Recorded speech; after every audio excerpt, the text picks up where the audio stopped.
Donc pour l'enseignement de ce soir, voilà, que j'ai appelé, ou j'ai reçu en tout cas ce passage qui dit qu'on est la lumière du monde, vous êtes la lumière du monde. Donc j'ai été conduit à aller un peu sur plusieurs pistes, sur la recherche au niveau de la physique, voilà, au niveau de certains penseurs sur qu'est-ce qu'est la lumière, voilà, quelle est sa constituante, qu'est-ce qui la caractérise, de quoi elle est constituée. Donc de quoi est constituée la lumière. Et donc c'est un enseignement, des clés nouvelles, des pistes nouvelles. J'ai pas eu le temps encore vraiment approfondir, je pense qu'il y en a encore à puiser dedans. Mais voilà, un enseignement sur le fait qu'on est la lumière du monde. Et l'objectif, c'est justement de chasser les ténèbres du milieu de nous, et puis toujours afin qu'ils croissent et que je diminue, pour qu'on puisse voir briller non plus l'ombre, mais qu'on puisse voir vraiment la révélation de sa lumière à travers nous. Donc aujourd'hui, pour sortir aussi certains fonctionnements de nos mentalités, certains concepts, on va voir qui ne se tiennent pas dans la lumière et qui sont plus en lien avec le Père des Ténèbres. Et donc aujourd'hui, comme on a changé de paternité, va falloir aussi changer de mode d'action, puisqu'on est une nouvelle création, on est assis dans un positionnement où on doit refléter sa lumière. Donc, une des questions que je vais poser un petit peu, c'est Dieu, il est la lumière du monde, la lumière des hommes, la lumière s'est faite chair. Il veut qu'on soit les porteurs de lumière à son image. Donc, comment est faite la lumière ?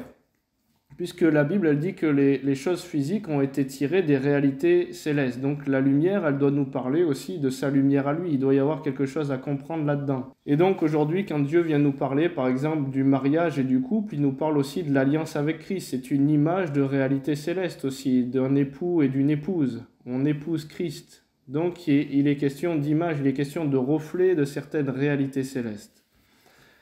Donc la lumière, ce qu'il faut comprendre, c'est que la lumière, elle est constituée d'ondes électromagnétiques caractérisées par la longueur d'onde dans le vide correspondant à un niveau d'énergie et d'intensité.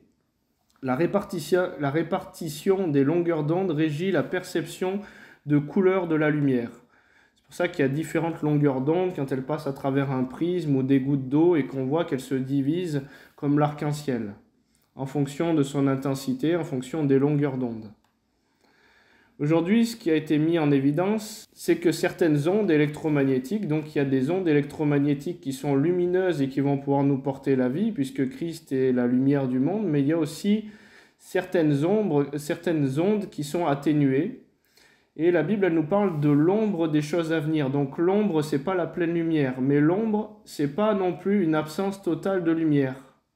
Mais c'est pas la pleine lumière sur les choses. Aujourd'hui, il peut y avoir des ondes électromagnétiques et on va le voir que la lumière, c'est aussi question de fréquence, question d'onde, question de vibration. Et on va voir qui est Dieu et comment il se définit.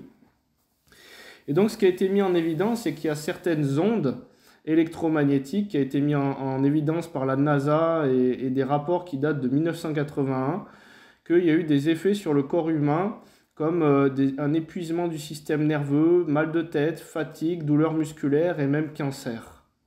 Donc tout est question encore d'ondes électromagnétiques, tout est question de fréquences, tout est question de quelque chose de lumineux, puisque les fréquences, elles émettent aussi une lumière, une certaine lumière. Donc la parole, puisqu'au commencement était la parole, et la parole, il a dit que la lumière soit et la lumière fut, et sa parole, elle est lumière, puisqu'il nous a amené à être la lumière du monde.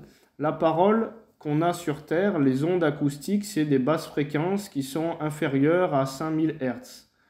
Ça se transforme en un signal électrique et ça transporte des données d'un point A à un point B. Aujourd'hui, la Bible, elle nous dit, au commencement, donc dans Genèse 1, à partir du verset 1, au commencement, Dieu créa les cieux et la terre. La terre était informe et vide, il y avait des ténèbres à la surface de l'abîme et l'Esprit de Dieu se mouvait au-dessus des eaux. Donc le terme pour se mouver, c'est utilisé 3 fois dans l'Ancien Testament, rachaf, et bon, des fois dans la version Strong, il n'est pas assez précis dans tout ce qu'il veut dire ce terme rachaf.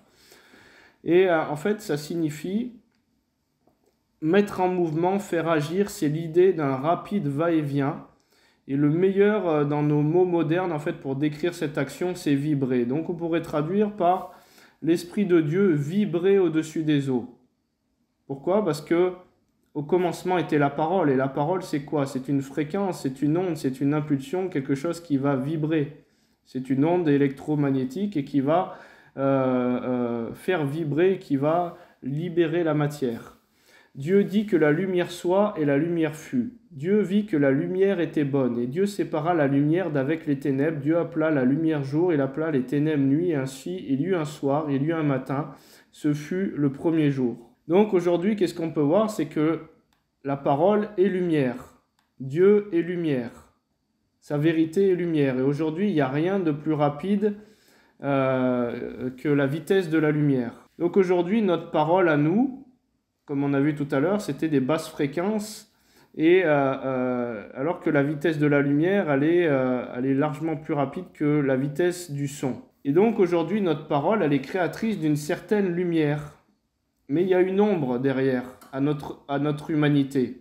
Et donc ça ne produit pas toute la vitesse, tout ce que ça doit produire, et même ça peut produire notre parole qui est voilée, qui ne se tient pas dans la pleine lumière, peut même produire du déséquilibre. Et donc aujourd'hui, ce qui est important de comprendre, c'est que Dieu est la lumière. Donc en fait, quand on doit être porteur de cette lumière, quand on doit libérer la lumière de Dieu sur terre, ben, ce n'est pas notre lumière, ce n'est pas notre humanité qui est encore voilée sur la révélation de la gloire. C'est depuis cette assise dans les lieux célestes où c'est Dieu qui nous confie cette parole.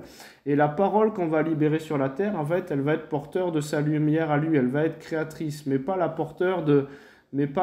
hauteur de ma parole à moi. Donc c'est important de comprendre aujourd'hui quand il nous dit dans Matthieu 5, versets 14 à 15, « Vous êtes la lumière du monde. Une ville située sur une montagne ne peut être cachée et on n'allume pas une lampe pour la mettre sous le boisseau, mais on la met sur le chandelier, elle éclaire tous ceux qui sont dans la maison. » Et vous êtes d'accord que Dieu, il est la lumière du monde.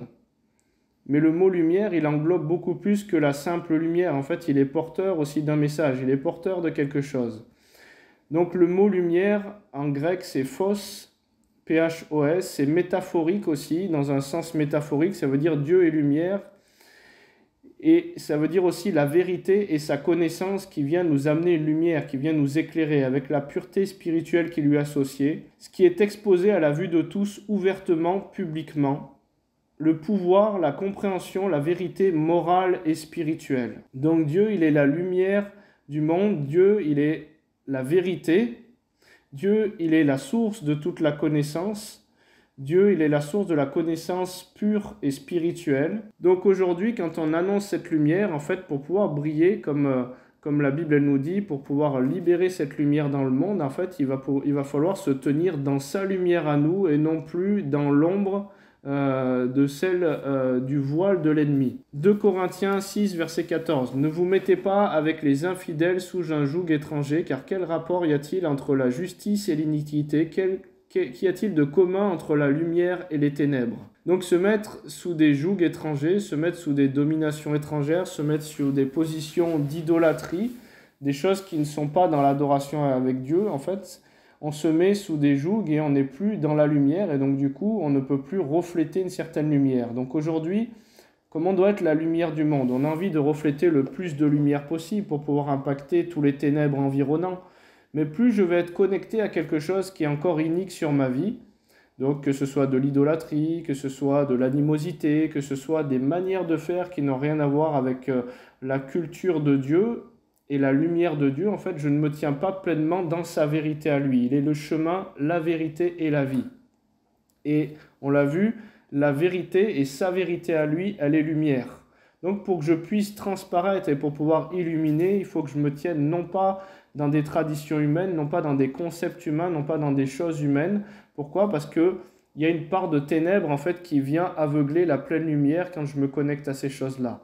Ne vous mettez pas avec les infidèles sous un joug étranger, car quel rapport y a-t-il entre la justice et l'iniquité? Qu'y a-t-il de commun entre la lumière et les ténèbres? Éphésiens 5, verset 8, verset 14. « Autrefois vous étiez ténèbres et maintenant vous êtes lumière dans le Seigneur. Marchez comme des enfants de lumière. » Donc Dieu nous appelle dans une marche, il nous appelle dans un positionnement. C'est pas de dire ouais, je suis né de l'esprit, donc ça y est, j'ai la lumière de Christ en moi. Non, il nous dit de marcher comme des enfants de lumière. Et plus je vais me dépouiller de certaines choses, de l'idolâtrie, de mauvaise communion, de l'iniquité qui va venir amener des ténèbres sur ma vie, et plus on va voir briller sa lumière à lui, et non plus ce que je peux véhiculer depuis ma chair qui va venir assombrir le tableau. Philippiens 2, verset 15. « Afin que vous soyez irréprochables et purs, des enfants de Dieu, irrépréhensibles au milieu d'une génération perverse et corrompue parmi laquelle vous brillez comme des flambeaux dans le monde. » Donc pour pouvoir briller de sa lumière, pour pouvoir libérer sa vérité, il va falloir aussi que je vive dans une vie de recherche de sainteté et de pureté, au milieu d'un monde corrompu pour faire la différence. Mais la différence, elle ne se fait pas que par mes actions extérieures. Effectivement, on peut dire « Oh là là, il y a des bonnes choses que cet homme fait à l'extérieur si je réforme mes voies. » Mais c'est surtout spirituellement qu'on va voir briller sa lumière à lui, puisque je vais diminuer et que sa lumière à lui va croître. Et tout ce qui faisait encore de l'ombre, tout ce qui venait encore dans l'ombre des choses à venir en moi, qui est en cours de révélation, plus je vais réformer mes voies, et plus le voile va se déchirer et sa lumière va briller sur les situations, sur tous les lieux que je vais fouler, sa lumière va pouvoir venir. 1 Thessaloniciens 5, 5. « Vous êtes tous des enfants de la lumière et des enfants du jour, nous ne sommes point de la nuit ni des ténèbres. » Donc aujourd'hui, qu'est-ce qu'il nous appelle à faire? Il nous appelle à sortir de mauvaises communions, il nous appelle à sortir de mauvaises manières de faire qui viennent des ténèbres. Et on voit dans la culture des ténèbres, dans la culture du monde, on voit qu'il y a une culture qui n'est pas du tout la nôtre. Aujourd'hui, on voit qu'il y a des styles de musique et un style de culture, par exemple, qui peut paraître gentil, qui peut paraître bien avec des jolis rythmes, mais comme il dit l'Ecclésiaste, mangeons, buvons et demain nous mourrons, ça c'est la culture des hommes, c'est la culture mondaine. Et aujourd'hui, on a des chansons qui nous disent fais ce que tu veux de ta vie, profite, voilà, avant qu'il ne soit trop tard. Et du coup, tout le monde se met à danser sur ces choses-là, mais c'est une culture et une influence qui vient de la culture des ténèbres. Dieu ne nous appelle pas à faire ce que nous voulons de notre vie. On a des chants qui viennent parler de drogue, donnez-moi de la moulaga, des choses comme ça veut dire donnez-moi de la drogue. On a tout un tas de cultures et de choses, même de rap ou de choses comme ça, qui viennent d'une culture des ténèbres sur lesquelles on se met à danser, on se met à bouger, on se met à écouter, mais qui n'ont rien à voir avec la culture de Dieu. On regarde même des émissions, il n'y a pas très longtemps, j'étais avec un jeune chrétien, et puis il me montre une émission sur... il essayait de se sortir des addictions, donc drogue et alcool, et quand je regarde la série qu'il était en train de regarder sur sa tablette, il était en train de regarder une série qui s'appelait... je ne vais pas la citer pour ne pas faire de la pub, mais c'était une famille qui s'associait pour pouvoir vendre du cannabis et vendre de la drogue, et sous un ton d'humour sur Netflix. Et puis il était content de regarder ça. Je lui dis, mais est-ce qu'il y a quelque chose de lumineux? Est-ce qu'il y a quelque chose qui va te tirer vers le haut? Même si ça t'est permis, est-ce que ça va être d'une utilité? Et surtout, dans quelle culture ça t'amène alors que tu essayes de te sortir de certaines choses? Et aujourd'hui, le Seigneur, il appelle à couper de mauvaises communions, de mauvaises manières de faire qui viennent de la culture des ténèbres. Qu'est-ce que je vais regarder? Qu'est-ce que je vais écouter? Les mauvaises compagnies, les mauvaises communions, même spirituellement, elles peuvent corrompre les bonnes mœurs, elles peuvent avoir une influence sur ma vie. Et donc le Seigneur, il m'appelle à couper avec certains autels, avec certaines communions, avec certaines manières de faire. Aujourd'hui, même si vous passez des fois pour peut-être quelqu'un qui est religieux, Jésus, il est passé pour la secte du Nazaréen parce que sa lumière et sa vérité venaient trancher avec une manière de faire du monde. Et donc, on pourra vous dire, oh là là, mais attends, t'es trop religieux, t'es trop sectaire, tu ne te mélanges plus. Aujourd'hui, quand vous avez dans votre travail, par exemple, des personnes qui vous font des blagues bien salaces et des blagues sexuelles et des choses comme ça, peut-être que dans la culture mondaine, on aurait communié à ces choses, on aurait rigolé, on aurait partagé, mais aujourd'hui, le Seigneur, il nous appelle à ne plus être dans ce style d'humour-là, on est bien d'accord. Bien sûr que Dieu n'est pas forcément religieux comme on l'entend, il a de l'humour, mais il n'a pas un humour comme la culture du monde. Et aujourd'hui, je vois des personnes qui mettent sur leur Facebook et qui diffusent toute une culture mondaine, et même avec des grossièretés. Et aujourd'hui, on n'est pas appelé de cette culture-là, on n'est pas appelé à être de cette manière de faire là. Et il y en a qui me disent, ouais, mais il ne faut pas être trop religieux, sinon comment tu veux impacter les personnes si tu restes dans tes positionnements religieux et que tu ne fais pas ça? Aujourd'hui, moi, ce que j'ai envie de dire, c'est que quand tu te tiens dans la vérité de Dieu, quand tu te tiens dans les standards de Dieu, quand tu te tiens dans la culture de Dieu, tu te tiens dans sa vérité. Et sa vérité est lumière. Et donc, quand tu te tiens dans sa vérité, et même quand tu annonces la vérité, il y a quelque chose qui se passe dans le cœur de la personne, parce que la Bible, elle dit qu'il a été mis dans le cœur de l'homme la pensée d'éternité. Il y a quelque chose qui fait écho, il y a quelque chose qui sait que c'est la vie, il y a quelque chose qui sait que ça brille. Et donc aujourd'hui, moi je me rappelle au début de ma conversion, il y a un gars qui avait compris plus de choses que moi au niveau de l'évangile. Et quand je discutais avec lui, moi j'arrivais des fois encore avec d'anciens concepts qui venaient du New Age, parce que je sortais du New Age. Et quand il me disait la vérité sur la parole de Dieu, simplement en me parlant de la parole de Dieu, je voyais une lumière qui sortait de sa bouche et puis ça pénétrait tout mon être et ça travaillait tout mon être intérieur et je savais que la lumière qu'il était en train de dire, la vérité qui sortait de sa bouche était en train de chasser les ténèbres en moi. Moi, je sais que dans le milieu du travail, des fois, je suis passé pour un religieux, et que ce soit à la police où j'ai travaillé, et c'était interdit de tenir tel positionnement. On me disait, ouais, mais attends, t'es trop rigide sur certains trucs, il faut pas abuser, alors qu'on me proposait de pas mettre de contravention à telle personne qui avait plus les moyens et qui était amie de certains élus, et à d'autres de leur mettre des contraventions. Moi, je voulais pas tremper de ces choses-là. Eh ben, je suis resté dans un positionnement lumineux. Dieu m'a fait justice, même s'il y a eu des persécutions, mais ça a surtout permis de pouvoir baptiser 3 collègues de boulot dans ce milieu-là. Et qui, à leur tour, aujourd'hui, me disent j'ai amené telle personne au Seigneur, j'ai amené telle personne au Seigneur, et qui sont en train de transférer et de transmettre cette lumière-là. Et pour ces personnes-là qui, on aurait dit, ils étaient du monde, je passais pas pour un religieux parce que la vérité qui était en moi chassait les ténèbres en eux. Mais aujourd'hui, il y en a qui se corrompent et qui deviennent ténèbres pour se dire je vais essayer de me faire ténèbres pour les amener à la lumière. Et c'est pas en changeant de culture qu'on va amener les personnes à la lumière. Et donc si je me tiens dans la vérité est lumière, la vérité... Dieu m'a ouvert les yeux plusieurs fois pour regarder ce qui sortait de ma bouche ou de la bouche d'autres personnes quand ils priaient, quand je voyais qu'ils étaient en train de déclarer des décrets. Je me rappelle avoir prié pour des personnes pour la guérison et au moment où je nommais la guérison et j'appelais ce que Dieu était en train de parler dans le ciel et je le libérais sur la terre, je voyais des lumières qui jaillissaient de ma bouche et qui allaient se jeter sur les parties qui étaient assombries de leur corps et qui retrouvaient la vie et ils étaient guéris. Et effectivement, normalement, on est censé voir la lumière en nous, on est censé dire comme Jésus, celui qui m'a vu a vu le Père des lumières, celui qui est la lumière de toute la création. Jean 8, verset 44, il dit... aux pharisiens, aux religieux, vous avez pour père le diable et vous voulez accomplir les désirs de votre père. Quand on fonctionne par la chair, notre compréhension intellectuelle, nous n'amenons pas la lumière. Et votre père, il a été meurtrier dès le commencement, il ne se tient pas dans la vérité, parce qu'il n'y a pas de vérité en lui. Lorsqu'il profère le mensonge, il parle de son propre fond, il est menteur et le père du mensonge. Et moi, parce que je dis la vérité, vous ne me croyez pas.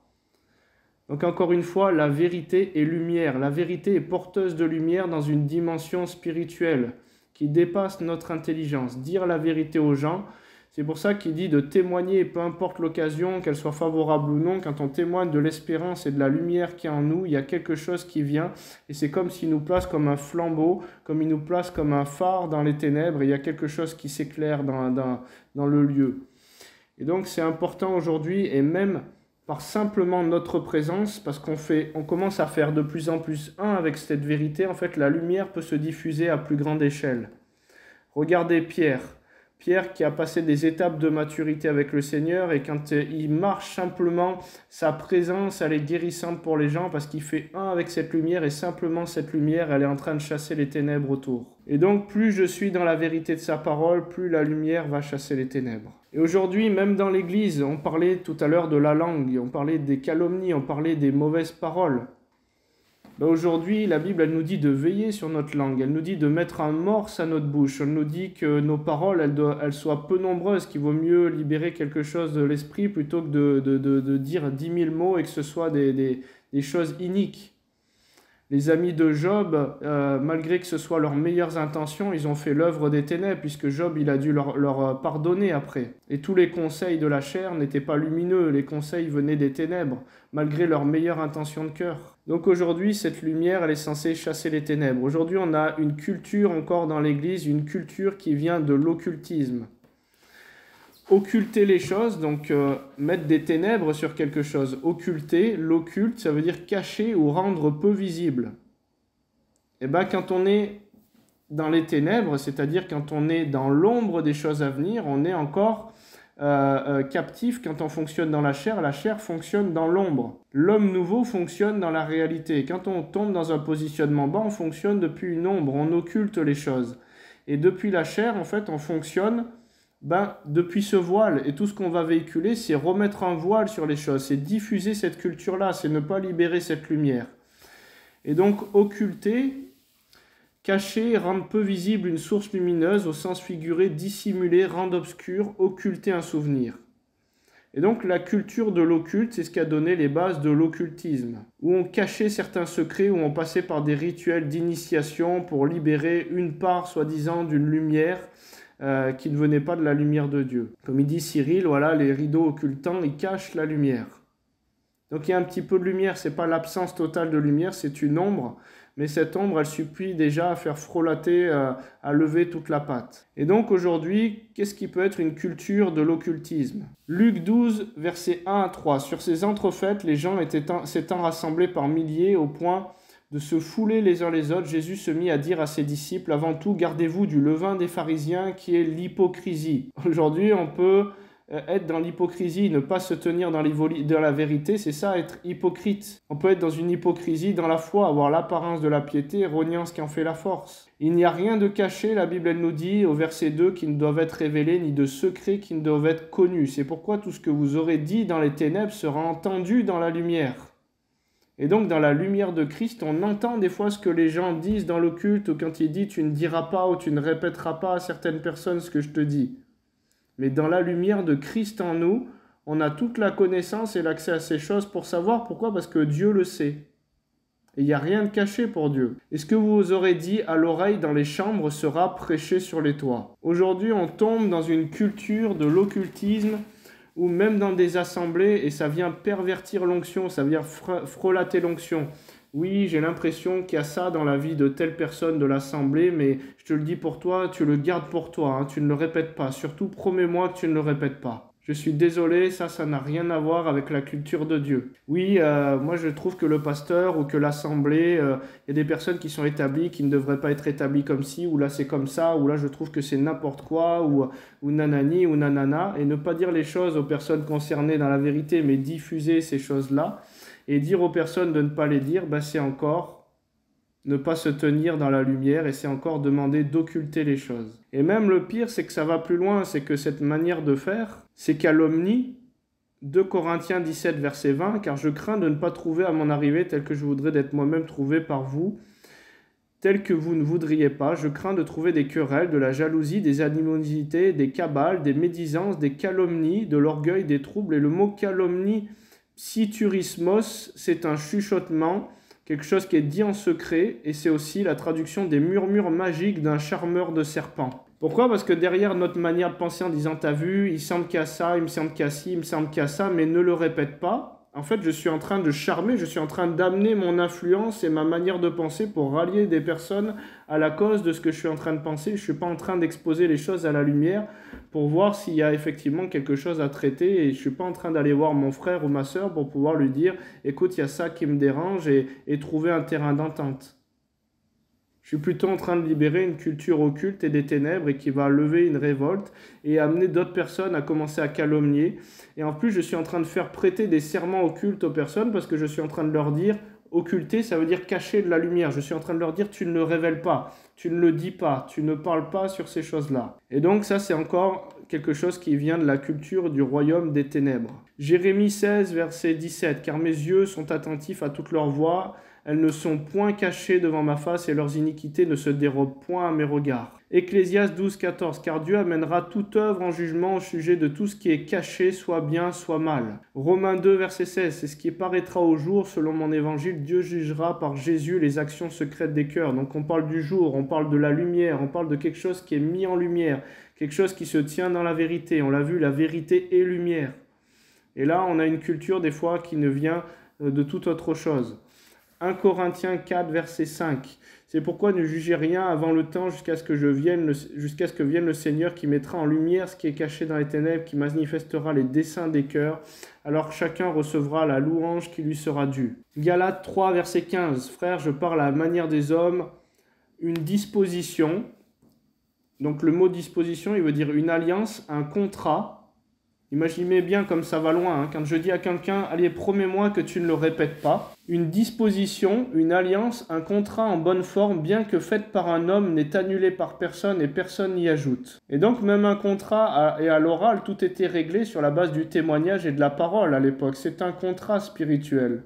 Et quand je promets à quelqu'un que je ne parlerai pas, et que je ne dirai pas, et je ne répéterai pas ces choses, imagine quelqu'un a conscience que dans une assemblée, imaginez, je sais pas moi, il y a quelqu'un qui est dans l'adultère et ça peut amener des dégâts pour la famille, pour le couple, et ci et ça. Et je dis, bah écoute, je sais qu'il y a ça, je sais qu'il y a tel problème, et je le répands à mon frère, ma soeur, mais je lui dis, ne le répète pas. On est appelé, le juste juge de tout, on est appelé à mettre la lumière sur les ténèbres, on est appelé, l'épée, elle n'est pas venue pour amener la paix, mais l'épée pour trancher pour sa vision à lui et pour dire les choses et pour amener ce qui est caché pour pouvoir le régler.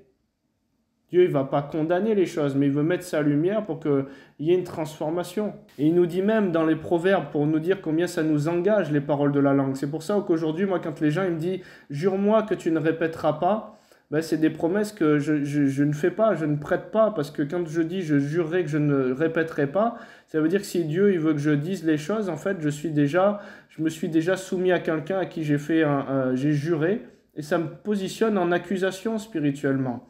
Proverbe 6, verset 1. Mon fils, si tu as cautionné ton prochain, si tu t'es engagé pour autrui, si tu t'es enlacé par les paroles de ta bouche, si tu es pris par les paroles de ta bouche, fais donc ceci, mon fils, dégage-toi, puisque tu es tombé au pouvoir de ton prochain.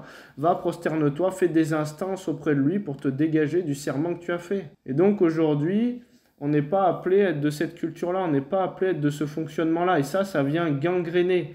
Et je le sais.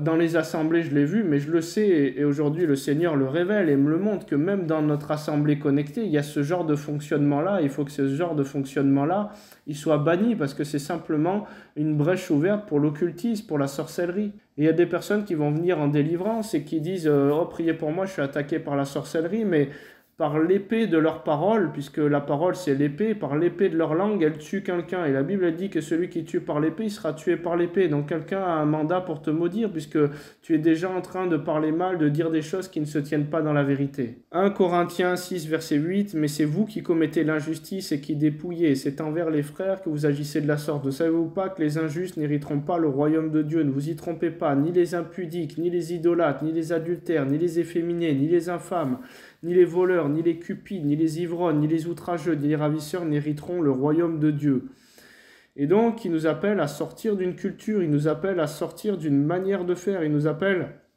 à réformer nos voies. Et là où Dieu met sa lumière, et bien justement, il ne faut pas vouloir, quand Dieu met sa lumière, rester dans les ténèbres. Qu'il y a encore des choses qui ne sont pas révélées en nous et qui sont dans l'iniquité, il n'y a pas de souci, mais c'est une fois que la connaissance et sa révélation et sa vérité et sa lumière vient pour chasser les ténèbres dans nos vies, si je décide de me vautrer consciemment dans ces ténèbres et dans la boue alors que j'ai été lavé, eh bien, qu'est-ce qui va me laver à nouveau alors que dans ma conscience, je décide d'aller dans ces choses-là? Aujourd'hui, il y a des personnes malades sur leur système respiratoire simplement parce qu'ils parlent mal des gens et que par leur pneuma, par leur souffle, par leur bouche, ce n'est pas l'eau de vie qui est en train de couler.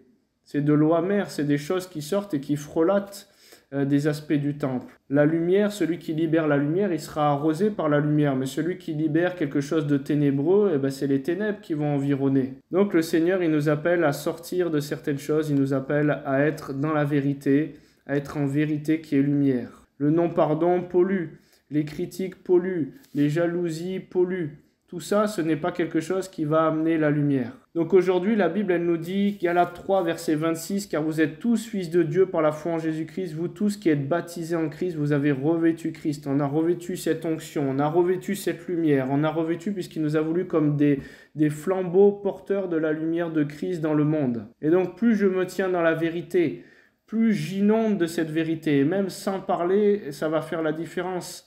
Et puis il me racontait combien des fois il avait juste dit bonjour à des personnes et elles étaient guéries simplement en leur serrant la main, délivrées simplement en leur serrant la main. Moi ça m'est arrivé à l'époque où je prenais des mains courantes dans le bureau, des personnes partaient en délivrance quand elles restaient trop longtemps dans la lumière.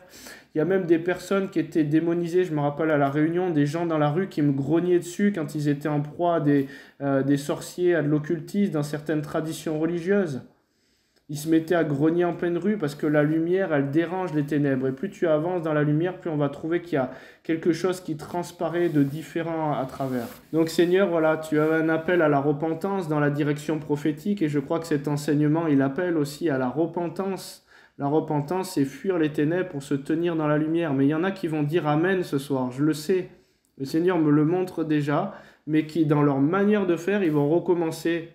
Et donc aujourd'hui, ce n'est pas parce que c'est ton ami, ce n'est pas parce que c'est quelqu'un de ta famille que tu dois pouvoir faire ces choses-là, ce n'est plus de la culture de Dieu. Le Seigneur, il appelle à se tenir dans la vérité, il appelle à dire les choses dans la vérité et ne pas faire des serments occultes de je te dis ça, je te répète pas, un tel s'est comporté comme ça, un tel a fait ci, un tel a fait ça, mais ne le répète pas. Que tu fasses un suivi avec quelqu'un et qu'il y ait des choses que tu ne veux pas dire à tout le monde, il n'y a pas de souci, c'est pas la même disposition, vous comprenez ? Mais là, il est question d'une œuvre, il est question de quelque chose, il est question de comportement et tu es en train de mettre des fois des sceaux à certaines choses et c'est pour ça que la sorcellerie, c'est pour ça que la communion, c'est pour ça qu'un petit peu de levain, un petit peu de ténèbres, eh ben ça entache la pleine lumière de ce que Dieu veut faire. Un petit peu de ce levain-là. Seigneur, j'appelle ta grâce et j'appelle la révélation, la compréhension de ces choses.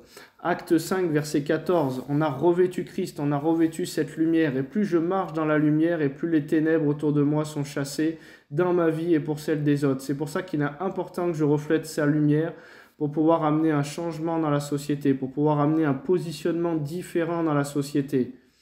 Mais aujourd'hui, j'ai vu des personnes qui m'ont dit...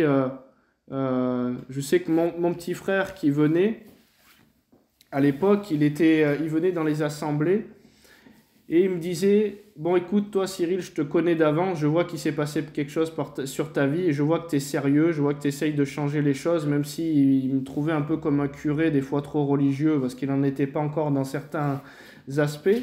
Il me dit, je vois qu'il s'est passé quelque chose, mais quand je l'emmenais dans des conventions, il me dit, mais lui là, ou elle là, elle n'est pas chrétienne, elle n'est pas comme toi. Lui, il se permet de faire ça, lui, il se permet de faire ci, lui, il se permet de faire ça. Et les personnes du dehors, qui ne sont pas encore touchées, ils vont regarder justement qu'est-ce qu'il y a de lumineux et qui brille en vous, ou qu'est-ce qui est des aspects mondains où ils retrouvent la culture du royaume des ténèbres. Et donc, c'est non pas ce que je dis Jésus, c'est surtout ce que je vais transparaître de cette lumière qui va être importante. Aujourd'hui, la lumière... on n'a pas besoin de dire j'allume la lumière. S'il y a la lumière dans une pièce, elle chasse simplement les ténèbres. Et donc c'est important aujourd'hui de fonctionner dans l'amour de Dieu, de fonctionner dans la révélation de sa lumière à lui. Et quand je libère sa parole à lui, quand je libère depuis cette autorité, sa lumière à lui, elle va vibrer dans une autre lumière que la lumière humaine. Sa parole à lui, comme je le disais tout à l'heure, il n'y a rien qui va aussi vite que la vitesse de la lumière, pour toucher les cœurs, pour pénétrer. Et la lumière, elle agit sur la matière. Ce champ d'ondes électromagnétiques, il agit sur la matière. L'esprit vibrait au-dessus des eaux et faisait vibrer les eaux. Et donc aujourd'hui, il y a un Japonais qui a mis en évidence l'impact de notre influence, de ce qu'on va émaner, de ce qu'on va vibrer de lumière par rapport à la matière. Et il a analysé des personnes qui avaient des émotions comme de la colère, comme du ressenti, comme des choses comme ça sur des molécules d'eau. Et il les a congelées. Et il a analysé d'autres qui avaient des bonnes intentions, des impulsions liées à la vie, à tout ce qui était lumineux. Et il a vu que les cristaux d'eau, certains étaient d'une forme complètement anarchique quand c'était une mauvaise intention, une mauvaise vibration, quelque chose qui émanait de la personne qui n'était pas lumineux. Et quand c'était quelque chose qui était aligné sur la vérité de Dieu, sur la lumière de Dieu, les formes et les cristaux avaient des formes parfaites. Et aujourd'hui, ce qu'il faut savoir, c'est que on a une influence sur la matière simplement parce qu'on émane, parce qu'il y a une lumière qui émane de nous. Certains ne le voient pas, mais certains prophètes le voient. Moi, j'ai un ami qui est venu au camp. Lui, il a une particularité. Il y en a dans le monde qui ont cette particularité. Ils voient les notes de musique sortir comme des notes en couleur. Pourquoi ? Parce que l'onde, parce que la vibration, elle émet une lumière. Comme je disais tout à l'heure, l'arc-en-ciel, ça émet une lumière à cause d'ondes, de fréquences et de choses qui se diffusent. Et donc aujourd'hui, si je veux pouvoir amener la vie, il va falloir que je m'aligne sur la lumière intérieure, sur la lumière de Christ en moi, sur sa vérité à lui et non la mienne.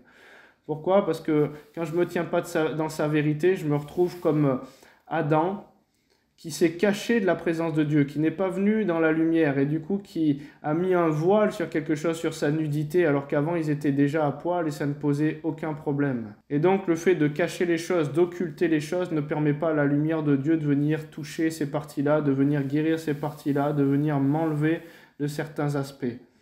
Donc exposons-nous dans sa lumière, qu'elle puisse chasser les ténèbres en nous. Seigneur, J'appelle pour ton peuple aujourd'hui qu'on puisse être vraiment les porteurs de ta lumière. Tu nous as appelés à être la lumière du monde et qu'on puisse dire je suis la lumière du monde aussi, puisque tu nous l'as dit, qu'on est à ton image et qu'on est porteur de la vie, porteur de cette lumière, et que là où on pose le pied, on marche dans ta vérité, eh ben, il y a encore plus de lumière qui émane de nous, donc plus d'onction, plus de gloire.